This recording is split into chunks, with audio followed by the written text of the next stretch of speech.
మహబూబ్నగర్ జిల్లా అమీన్కుంటలో వైఎస్ఆర్ మరణాన్ని తట్టుకోలేక చనిపోయిన గురు బసవయ్య కుటుంబాన్ని వైఎస్ షర్మిల పరామర్శించారు. మహానేత తనయ తమ ఇంటికి రావడం తమకెంతో సంతోషాన్నిచ్చిందంటున్నారు గురు బసవయ్య కుటుంబ సభ్యులు.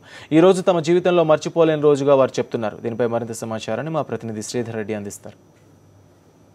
మహానేత తనయ వైఎస్ షర్మిల కొద్దిసేపటి క్రితం గురు బసవయ్య కుటుంబాన్ని పరామర్శించారు. వాళ్ళు చాలా ఆనందం వ్యక్తం చేస్తున్నారు. ఒక మహానేత కూతురు ఇంత కుగ్రామంలోకి ఇక్కడ వచ్చి మమ్మల్ని పరామర్శించినందుకు చాలా సంతోషం అని చెప్పేసి వాళ్ళు ఆనందం వ్యక్తం చేస్తున్న పరిస్థితి కనిపిస్తుంది. అంతేవిధంగా వాళ్ళ కుటుంబానికి సంబంధించిన పూర్తి వివరాలు అడిగి వాళ్ళు ఎటువంటి సమస్యలతో ఉన్నారు, ఏం చదువుకున్నారు, ఏం చేస్తున్నారు అనే విషయాలు కూడా షర్మిల దాదాపు ఒక గంట సేపు వాళ్ళతోటి ఒక కుటుంబ సభ్యురాలుగా కూర్చొని వాళ్ళతోటి అన్ని డిస్కస్ చేశారు. వాళ్ళ కుటుంబం కూడా చాలా ఆనందం వ్యక్తం చేస్తున్నది. నిరుపేద కుటుంబం కాబట్టి వాళ్ళ ఆనందంకి అవధులు లేకుండా పోతున్నారు. చెప్పండి, మీకు ఏమనిపిస్తున్నది?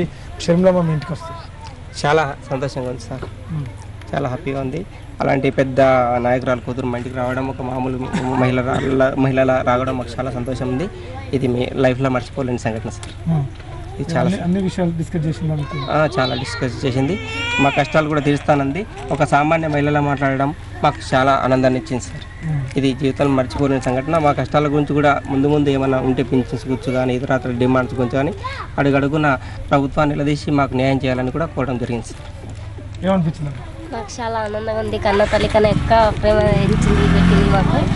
కన్న తల్లి వస్తే కూడా నేను అంత ఖుషిగా ఉండకపోతే అంతకన్నా ఎక్కువ ఖుషి అయింది నాకు. నాకు మంచిగా అనిపించింది సార్, మంచిగా అనిపించింది. మాకు అంతా ఇంత ఆధారం చేస్తా అన్నది మేడం, మాకు అదే సంతోషం అయింది. చెప్పమ్మా, ఏమనిపించింది? నాకు చాలా హ్యాపీగా ఉంది ఆమె వచ్చినందుకు. అసలు చూసానో లేదో అని అనుకున్నాను, కానీ ఆమెను చూసే అదృష్టం ఈరోజు చాలా బాగుంది.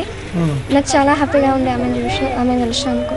ఇది చూడొచ్చు వాళ్ళ ఆనందం ఎలా ఉందో, కళ్ళకు ఆనంద బాష్పాలు వస్తున్నాయి.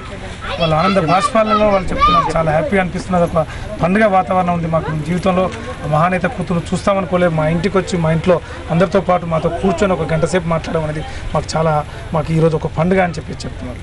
వీళ్ళు అందితో శ్రీధర్ రెడ్డి, సాక్షి టీవీ, మహబూబ్నగర్.